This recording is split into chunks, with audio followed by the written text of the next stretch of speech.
My name is Sienna Hudson. I'm 32 years old, and last Christmas, my brother-in-law confessed something that shattered everything my family believed. For 8 years, my parents worshipped him. The Harvard Law graduate, the partner track attorney at a prestigious firm, the man who gave my sister the perfect life. And for 8 years, they told me I had settled because my husband builds furniture with his hands instead of arguing cases in court. What Derek whispered to me in my parents' backyard, wine breath hot against my ear, changed everything. And what happened at that dinner table 3 hours later? My mother is still not speaking to me, but I'd do it all again. Before I tell you exactly what he said and why my sister is finally free, please take a moment to like and subscribe, but only if you genuinely connect with this story. Drop where you're watching from and your local time. I want to know who's spending their evening with me. Let me take you back to where it all started. The Thanksgiving when I first brought Marcus home. 5 years ago, Thanksgiving. I remember the weight of Marcus's hand in mine as we walked up my parents' driveway. He carried a rocking chair, hand-carved walnut, 3 months of work in every curve and joint. My mother opened the door. Her smile flickered when she saw him. "You must be Marcus." She looked at the chair. "Oh, that's rustic. Derek got Linda a Cartier bracelet last month." I felt Marcus's fingers tighten around mine, just briefly. Then he relaxed. "It's nice to meet you, Mrs. Hudson." My father appeared behind her. He shook Marcus's hand the way you'd shake hands with a salesman you didn't trust. "So, carpentry," Dad said. "Is that sustainable? Do you have a 401k?" Before Marcus could answer, a black Tesla pulled into the driveway. My sister Vivian stepped out, blonde hair perfect, designer coat draped over her shoulders. Derek followed, tall, polished, every inch the successful attorney. My mother transformed. "There they are!" She rushed past us to embrace Vivian. "Derek, you look wonderful. How's the firm?" "Partner track," Derek said, flashing white teeth. "Should know by spring." Dad clapped him on the back. "That's my boy."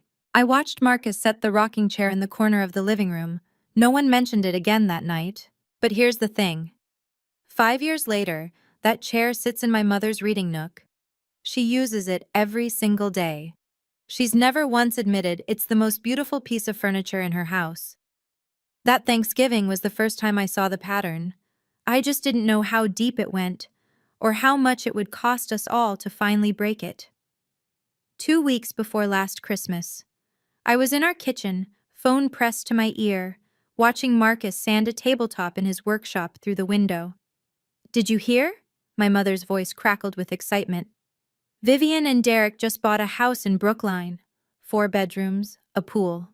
"That's nice, Mom." "It's more than nice. It's what success looks like." She paused, the pause that always preceded the knife. "I just wish you had aimed higher, honey. Marcus is nice. But you settled. You know you did." I didn't answer. What could I say that I hadn't said 100 times before? "A carpenter, Sienna. My daughter married a carpenter." Through the window, Marcus looked up. He'd heard. The phone was too loud, or maybe my mother's disappointment just carried that well. He didn't react, just returned to his work, the sandpaper moving in slow, deliberate strokes. After I hung up, he came inside, sawdust in his hair, calluses on his palms, the hands my mother thought weren't good enough. "You okay?" he asked. I nodded. We both knew it was a lie. That night, lying in bed, I stared at the ceiling. Marcus breathed steadily beside me, already asleep or pretending to be. What my mother didn't know, what none of them knew, was that Marcus had just been commissioned for a project that would make Derek's salary look like pocket change. But that's not even the part that matters. What matters is this. I was starting to wonder if my silence was protecting my family or just slowly killing my marriage. Something had to change. I just didn't know it would happen so soon, or hurt so much when it did. That same night, I couldn't sleep. I lay there cataloging the evidence. 5 years of holiday dinners where Marcus excused himself earlier each time. 5 years of him never suggesting we visit my parents. 5 years of silence in the car ride home, his jaw tight, his eyes on the road. I'd told myself it was fine, that he understood, that our love was strong enough to absorb my family's disappointment. But love doesn't work that way. Contempt is corrosive, it seeps through cracks you didn't know existed. 6 months before that sleepless night, Marcus had asked me something. We were folding laundry, mundane, ordinary, when he said it. "Do you ever defend us to them?" I'd frozen, a pillowcase in my hands. "I mean, I hear what they say." His voice was quiet, not angry, worse, sad. "And I never hear you push back." I'd mumbled something about keeping the peace, about not making things worse. He'd nodded slowly. "Okay. Just okay." That one word carried more weight than any argument could have. I found out later that he'd written a letter to my parents. 3 pages, handwritten, explaining his work, his values, his love for me. He'd spent 2 weeks on it. He never sent it. When I asked him why, he shrugged.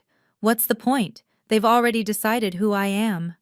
Lying in bed that December night, I understood something I'd been avoiding for years. My silence wasn't neutral. Every time I let a comment slide, I was teaching myself that I wasn't worth protecting, that we weren't worth protecting. Marcus deserved better. Hell, I deserved better. Christmas was 2 weeks away.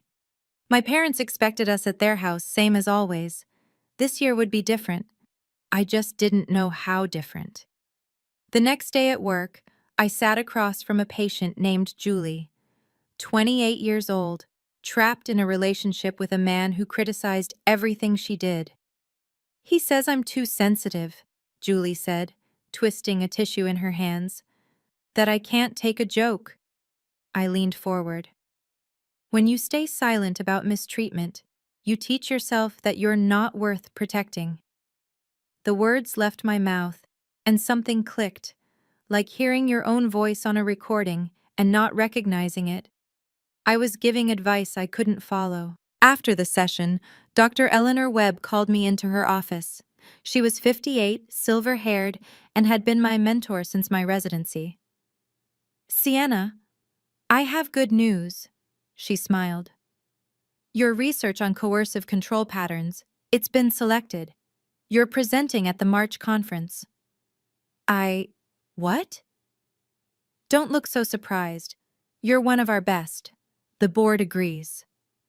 I walked back to my office in a daze. At work, I was Dr. Hudson, respected, competent, and expert in recognizing toxic relationship dynamics.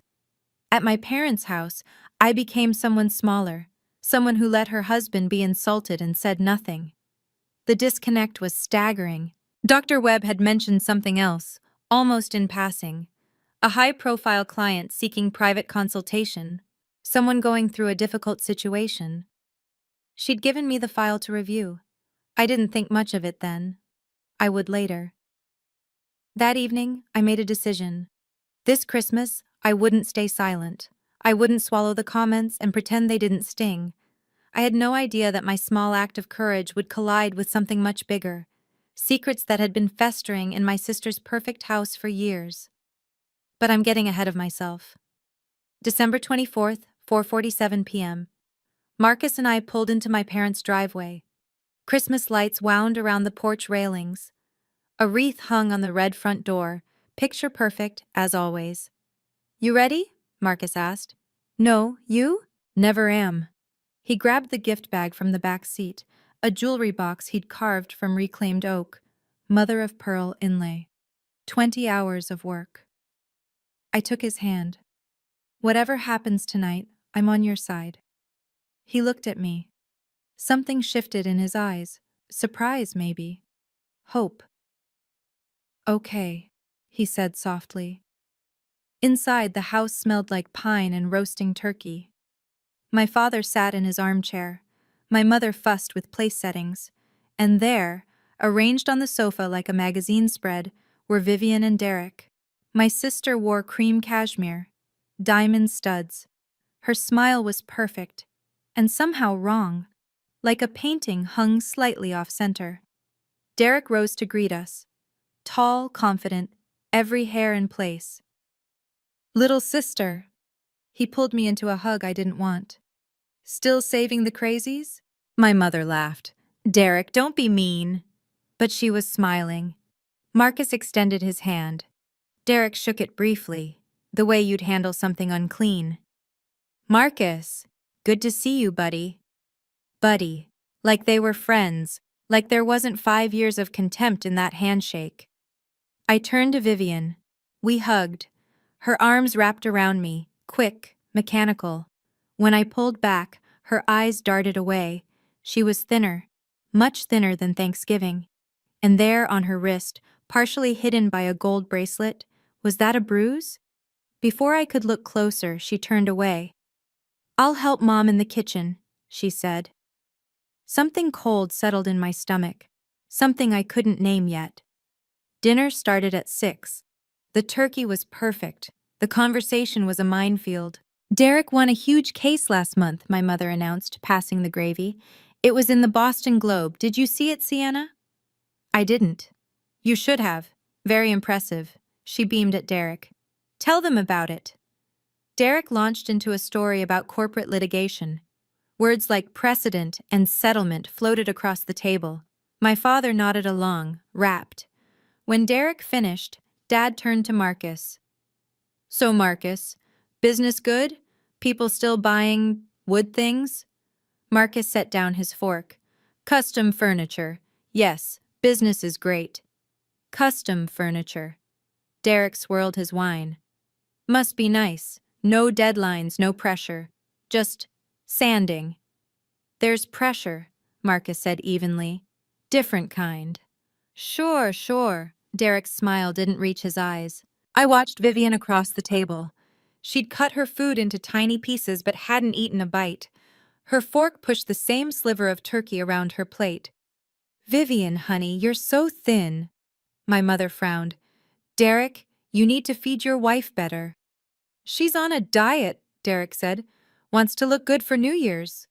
Something flickered across Vivian's face, there and gone, fast as a blink. Fear. I knew fear. I saw it every day in my patients. That micro-expression, the widened eyes, the tightened jaw, was unmistakable. My sister was afraid of her husband. The realization hit me like ice water. I gripped my fork, mind racing. Right, Viv? Derek was watching her now. Vivian nodded quickly. Right, the diet. She didn't look up from her plate. I saw it. That flash of fear. And suddenly, 8 years of observation started clicking into place, like pieces of a puzzle I hadn't known I was solving. After dinner, we moved to the living room. The Christmas tree glowed in the corner. Stockings hung over the fireplace. Norman Rockwell couldn't have painted it better. My mother opened Marcus's gift first. She lifted the jewelry box from the tissue paper, turned it over in her hands. Oh, she said. It's homemade. Cute. 20 hours of hand-carved oak, and she called it cute. The old Sienna would have smiled and changed the subject. The old Sienna would have let it slide. It took him 40 hours, Mom. My voice came out steady, clear. That's $3,000 worth of labor, if he charged market rate. The room went silent. My father shifted in his armchair. Sienna, don't be dramatic. Wow, Derek chuckled. Someone's sensitive tonight. I looked at him, held his gaze. I'm not sensitive. I'm accurate. Marcus's hand found the small of my back. Not pulling me away, not stopping me, just there, present. My mother's mouth opened and closed. She wasn't used to this version of me. Vivian suddenly stood up. Her face was pale. I need some air, she said, and walked toward the back door. As she passed the coffee table, her phone slipped from her cardigan pocket. It clattered onto the floor. Derek moved fast. Too fast. He scooped up the phone and slipped it into his own pocket in one smooth motion. Like a reflex, like he'd done it 1,000 times.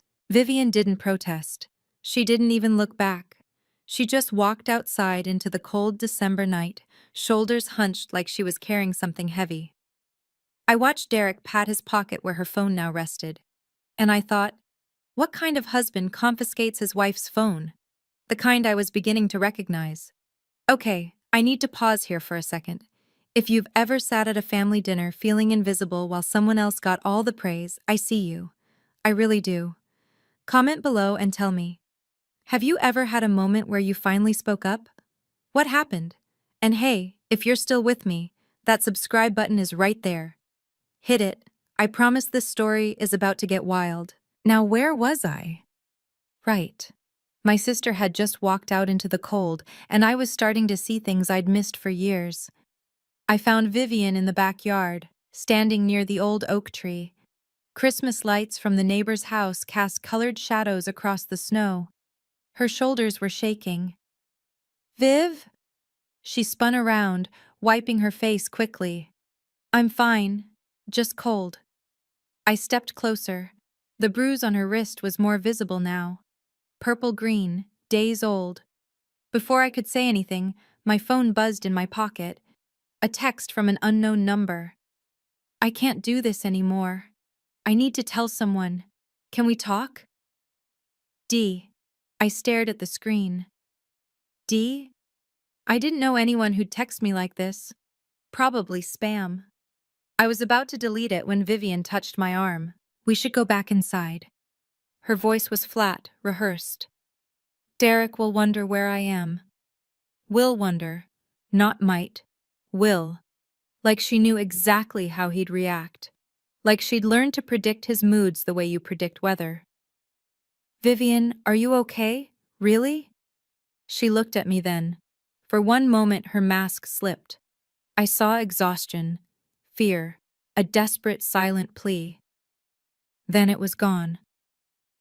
I'm fine, she said again. Come on. We walked back toward the house. Through the window I could see Derek watching us. His expression was odd, calculating almost. When he caught me looking, he smiled. But his eyes didn't change.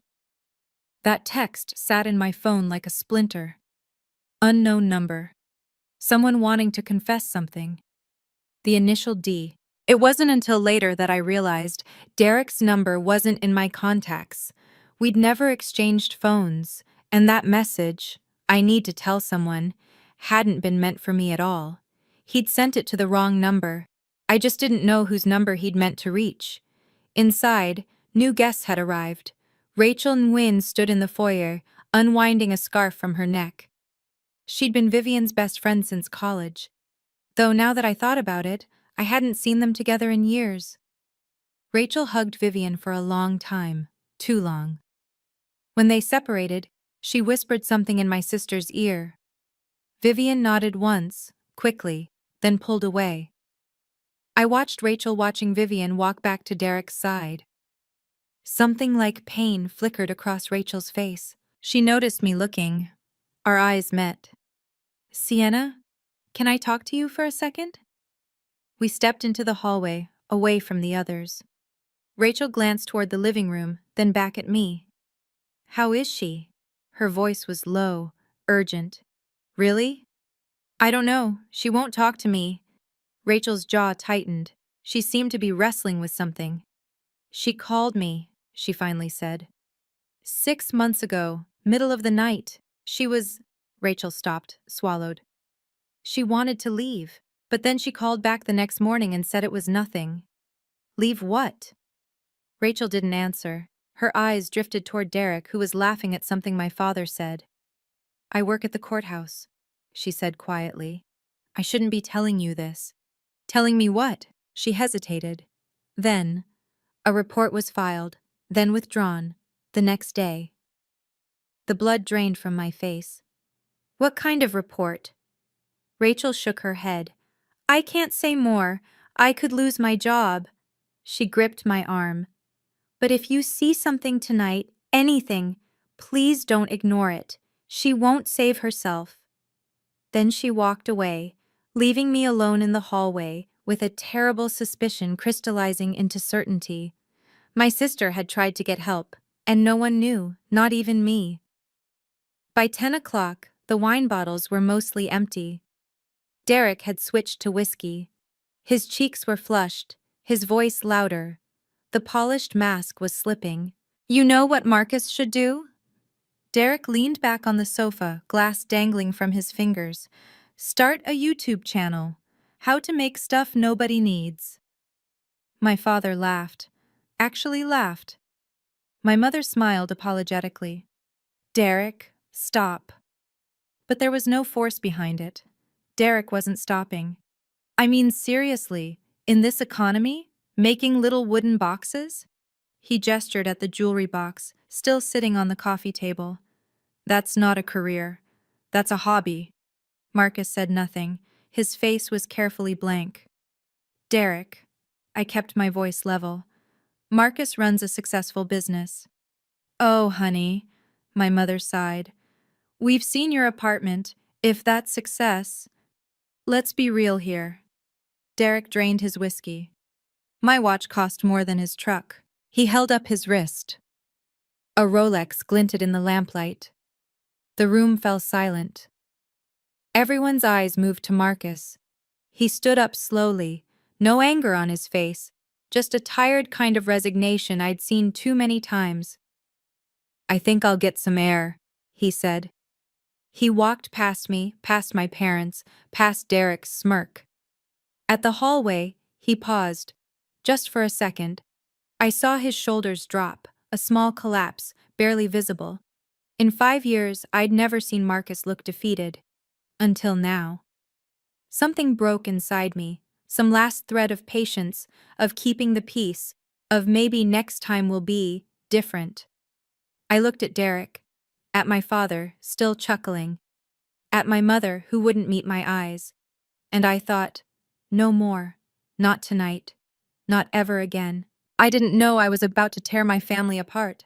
I only knew I was done watching them tear down my husband. "Enough!" I stood up. My voice cut through the room like glass breaking. My father frowned. "Sienna, sit down. You're making a scene." "I'm making a scene?" I heard myself say. "You just humiliated my husband in front of everyone, and you're laughing about it." "Oh, for God's sake."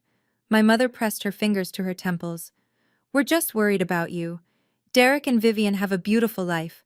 We want that for you too." Derek set down his glass. His eyes had a strange gleam, the look of a man who'd won every argument he'd ever started. "Let's be honest here." He spread his hands wide. "Your husband is a glorified handyman. There, I said what everyone's been thinking." "Derek," Vivian whispered, "maybe we should..." "Stay out of it." He didn't even look at her. Vivian flinched, a full-body flinch, like she'd been struck. Rachel, standing near the bookshelf, went rigid. She saw it too. My phone buzzed in my pocket. I ignored it. Then it buzzed again. I pulled it out. Same unknown number as before. "I'm sorry. That was meant for someone else. Please delete it. Please." Derek was watching me. His face had changed, the smugness replaced by something sharper, warier. He'd realized his mistake, but it was too late, because now I understood. That first text, "I need to tell someone," wasn't a cry for help. It was Derek trying to cover his tracks, trying to confess something to someone who wasn't me.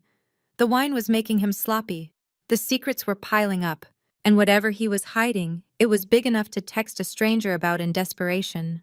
I looked at my sister, at her hollow eyes, at the bruise she kept covered.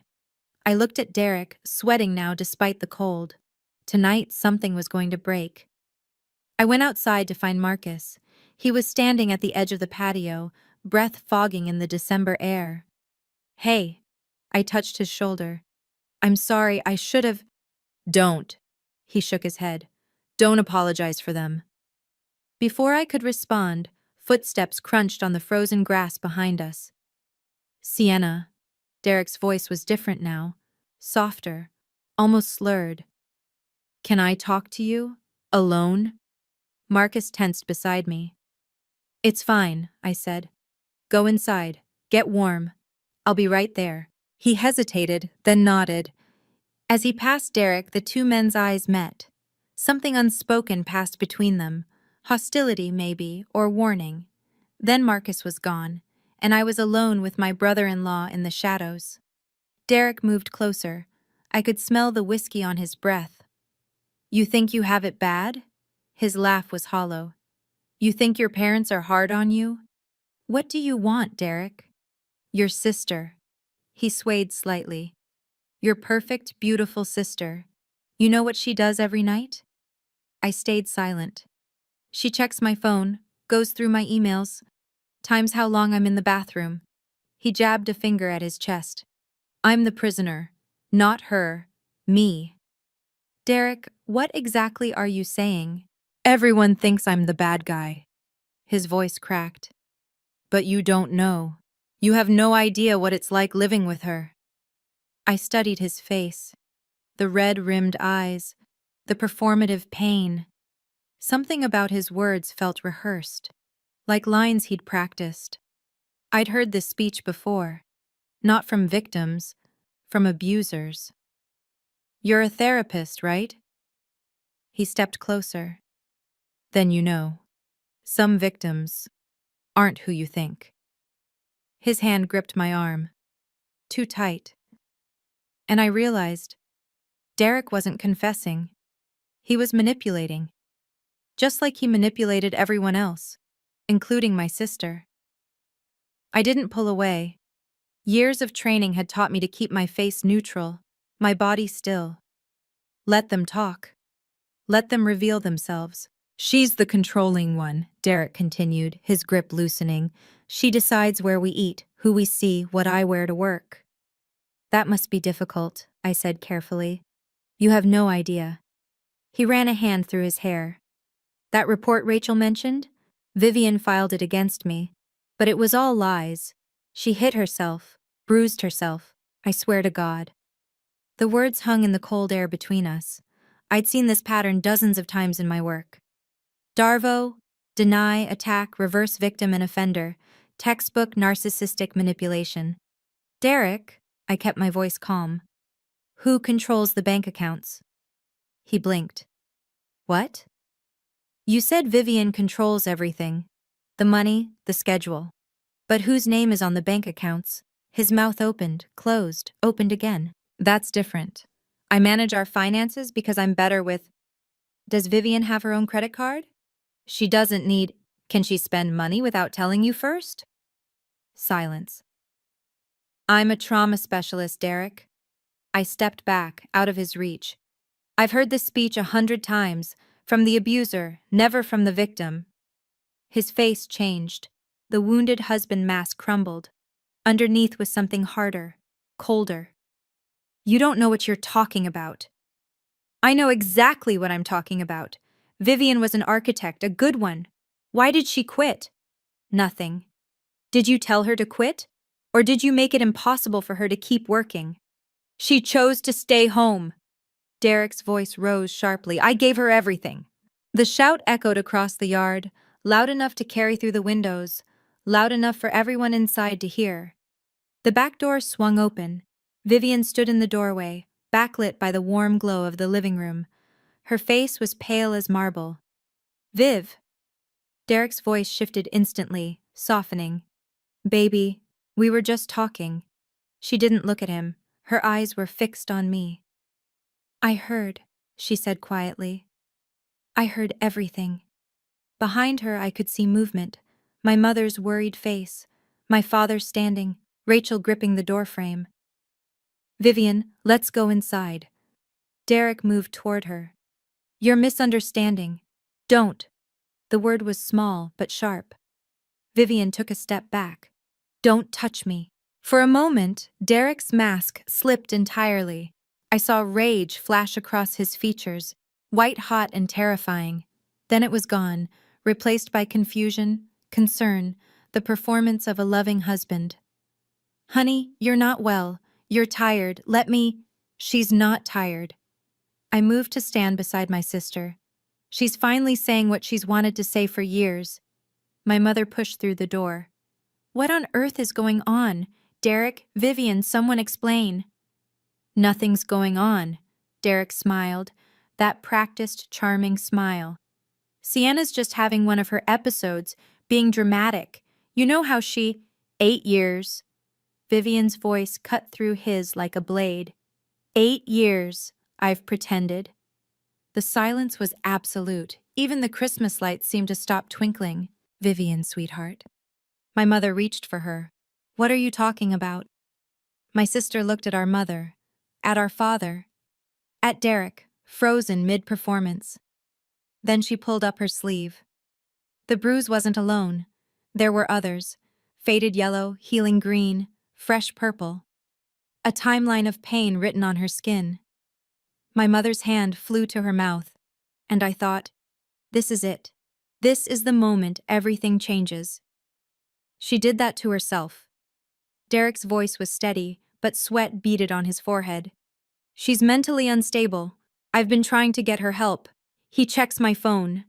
Vivian's words tumbled out now, years of silence breaking like a dam.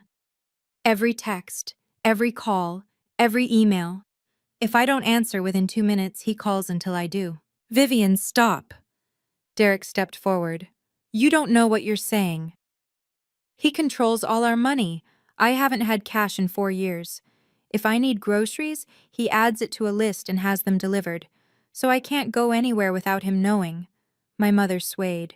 Dad caught her arm. This is insane. Derek's composure was cracking.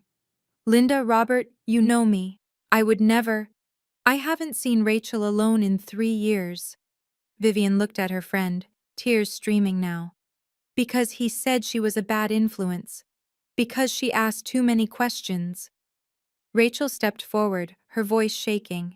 She called me 6 months ago, 2 in the morning, crying, saying she couldn't leave because he'd take everything, the house, her credit, her reputation. That's hearsay. Derek whirled on Rachel. You can't prove— I work at the courthouse. Rachel's chin lifted. A domestic violence report was filed. Vivian withdrew it the next day, because someone, her eyes locked on Derek, told her he'd destroy her if she didn't. My father had gone gray. He stared at Derek like he'd never seen him before. Is this true? Dad's voice was hoarse. Derek opened his mouth, closed it. For once, the silver-tongued lawyer had nothing to say. In the silence, a phone buzzed. Derek's pocket. Then again, and again. We all heard it. The vibration of incoming messages, rapid fire, urgent. Someone wanted Derek's attention very badly. Answer it. My mother's voice was barely a whisper. Answer your phone, Derek. His hand went to his pocket, hesitated. The phone kept buzzing, message after message. Who is it? Dad stepped forward. The respect he'd always shown Derek was gone, replaced by something harder. Who's texting you at 11 o'clock on Christmas Eve? Derek's smile flickered. Work, you know how it is. On Christmas Eve? Rachel crossed her arms. Pull it out, show us. For a moment, I thought he'd refuse. Then, perhaps calculating that refusal would look worse, he pulled out the phone. The screen lit up. Name after name scrolled past notifications. We need to talk, now. Derek, I can't keep waiting. You said you'd tell her tonight. The name at the top wasn't a colleague. It was a woman's name, someone called Ashley, and the preview of her latest message read, The baby's due in April, you promised. My mother made a sound, something between a gasp and a moan. Vivian laughed. A broken, brittle sound. A baby, of course. Of course there's a baby. This isn't what it looks like. Derek was backing up now, phone clutched to his chest. I was going to tell you. I was going to— A baby. Vivian's laughter turned to something harder.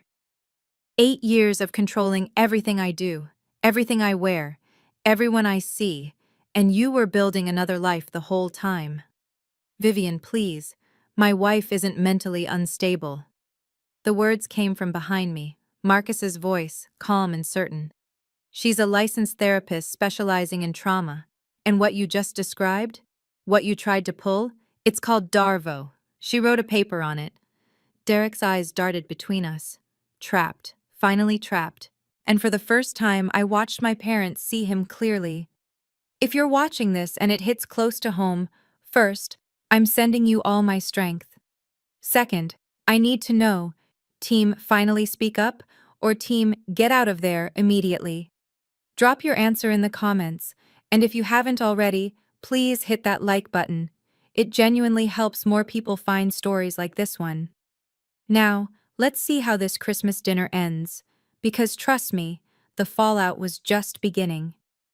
Derek grabbed his coat from the hallway. I don't have to listen to this. Vivian, we're leaving. No. The words stopped him cold. Vivian stood straighter than I'd seen her in years. Her voice shook, but it held. We're not leaving, you are. Vivian, be reasonable. I've been reasonable for 8 years. She stepped toward him. I've smiled at your partners, hosted your dinners, let you decide what I wore, what I ate, who I saw. I was reasonable when you made me quit my job, reasonable when you put me on an allowance like a child. Derek glanced at my parents, searching for allies. He found none. This is your choice, I said to Vivian.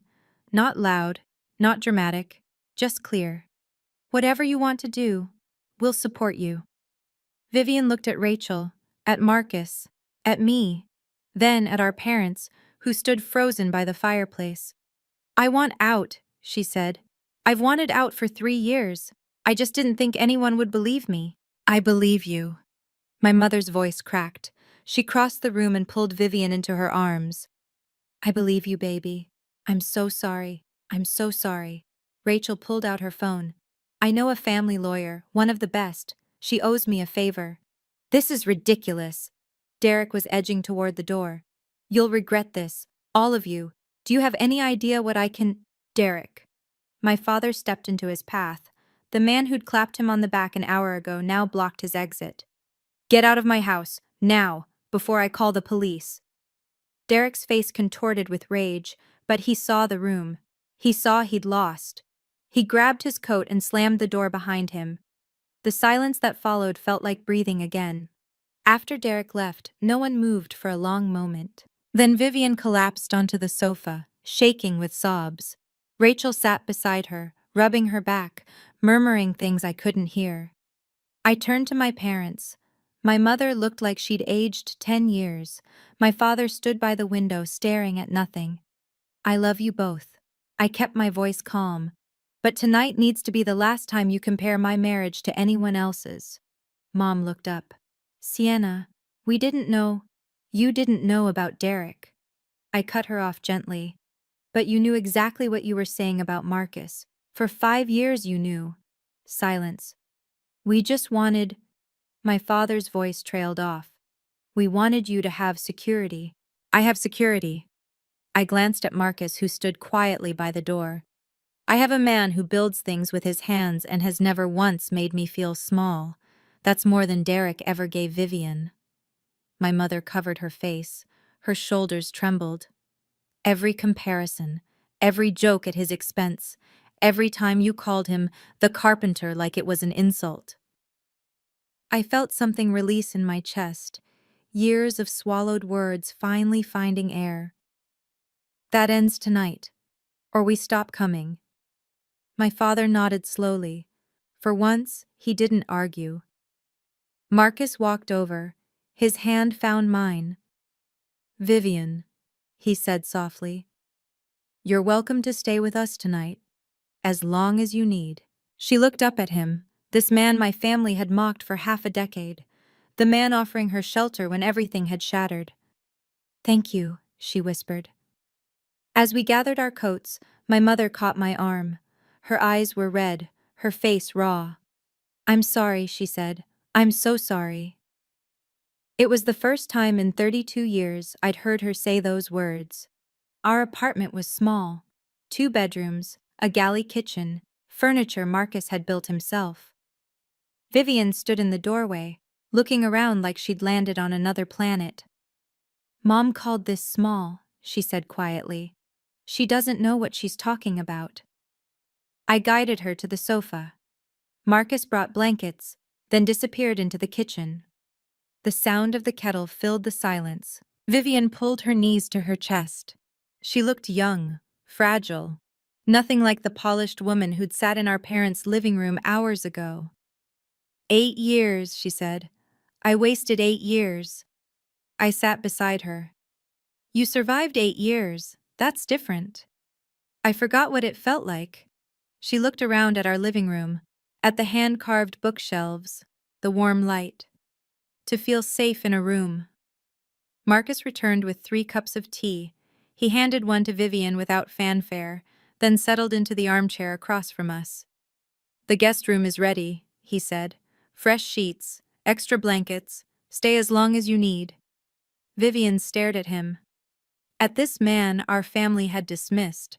The carpenter, the handyman, the one who wasn't good enough. Why are you being so kind to me? Her voice cracked. After everything my husband said about you. You're not your husband, Marcus shrugged. And you're Sienna's sister. That's enough. Vivian started crying again, not the desperate sobs from before, something quieter, cleaner. I'm so tired, she whispered. I don't remember not being tired. I pulled her close. She felt like bones and tension. But she was here. She was free. Sleep, I told her. Tomorrow we figure out the rest. Tonight, you just sleep. For the first time in 8 years, my sister fell asleep without checking if the doors were locked from the inside. 1 week after Christmas, I sat at my desk at Massachusetts General, staring at an email from Dr. Webb. Confirmation. My presentation at the March conference was locked in. Topic: Recognizing coercive control in family systems. I closed the laptop and picked up my phone. 3 unread messages. The first was from Rachel. Vivian met with the lawyer today. Things are moving forward. The second was from Vivian herself. Signed the papers. It's really happening. The third was from my mother. Can we talk? Not to argue, just talk. I agreed to meet her. Not at the house. At a coffee shop downtown. Neutral ground. New rules. She was already there when I arrived, small in a corner booth, hands wrapped around a cup she wasn't drinking.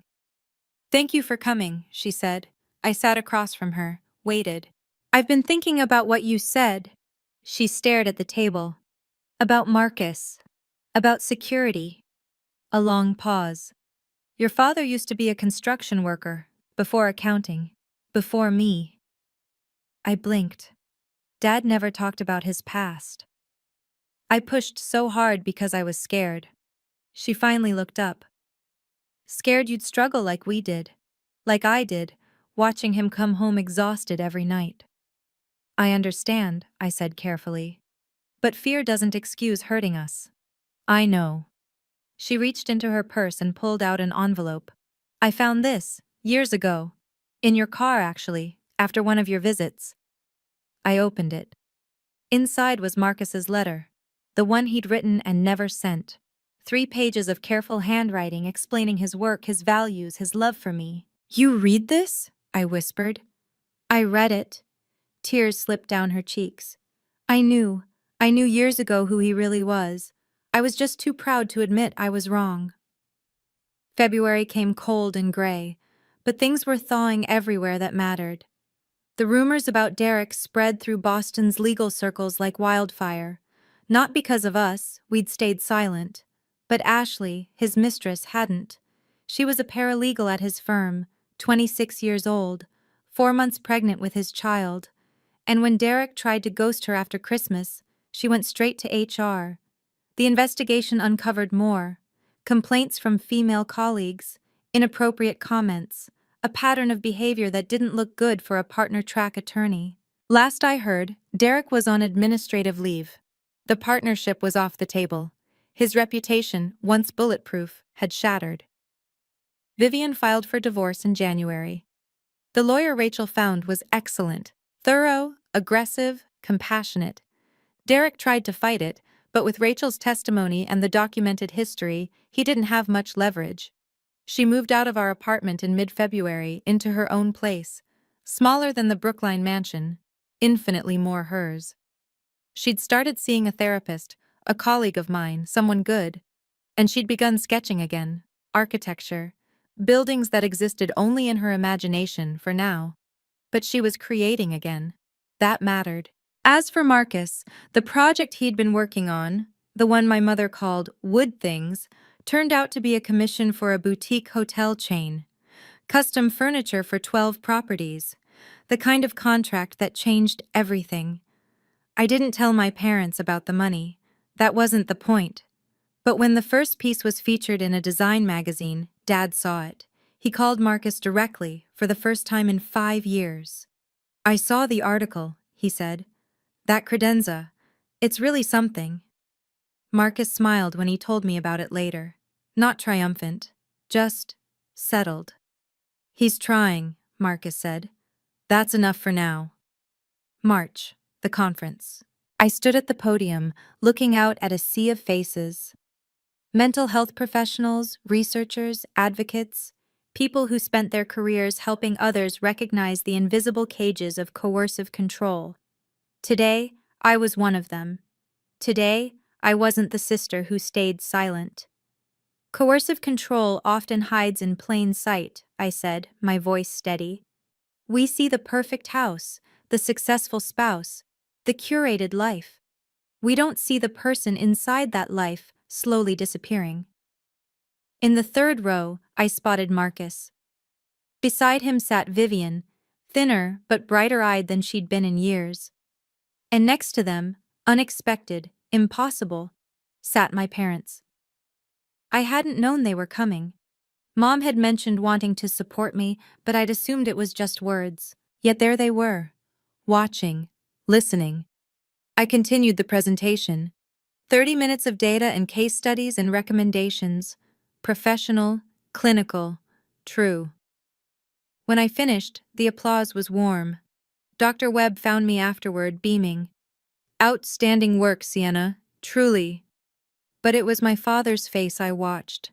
He approached slowly, hands in his pockets. "That furniture set you mentioned," he said to Marcus. "The one in the hotel lobby. I saw the photos." A pause. It's really something." Marcus nodded. "Thank you, sir." "I was wrong about you." Dad's voice was rough. "I was wrong about a lot of things." Then he did something I'd never seen. He extended his hand to Marcus. Not the dismissive brush of fingers from years past, but a real handshake. Firm, respectful. Marcus took it. I spent years waiting for my parents to see his worth. Turns out I needed to see my own worth first, to demand it, to make space for it. Only then could anything change. Now, today. I'm sitting in our living room, still small, still perfect. Sunlight streams through the window onto the rocking chair in the corner. The one Marcus made 5 years ago. The one my mother used every day and never acknowledged. She sent it back last month. A note tucked inside. "This belongs with you. It always did." Marcus is in his workshop finishing a commission. I can hear the soft rhythm of sanding through the walls. It sounds like home. Vivian stopped by yesterday. She's doing better. Not healed, but healing. She got a job at an architecture firm downtown. Small projects, but hers. She's building things again. Our family isn't fixed. There are still awkward dinners. Still moments when Mom starts to compare, then catches herself. Still silences where old words used to be. But there are boundaries now. Clear ones. When the comparisons start, I change the subject. Or I leave. Both are options I didn't know I had. Last week, Dad asked Marcus for advice on a woodworking project. A birdhouse of all things. They spent an hour on the phone talking about joint types and wood grain. It's not much. It's everything. My parents spent years measuring success in square footage and salary. They missed the only metric that matters. Does this person make you feel safe enough to be yourself? Marcus makes me feel safe. He makes me feel seen. That's worth more than any Rolex, more than any Brookline mansion. You don't owe anyone an explanation for choosing happiness over their expectations. Not even family. Especially not family that mistakes control for love. Set the boundary, hold the line, let them adjust or let them go. Either way, you'll finally be free. If you made it to the end, first of all, thank you. Truly. I want to hear from you. Have you ever had to set a boundary with your family? What happened? Drop your story in the comments. Your experience might help someone else who's struggling right now. And if this video meant something to you, please share it with someone who might need it. There's another story in the description you might want to check out. Stay safe out there. See you in the next one.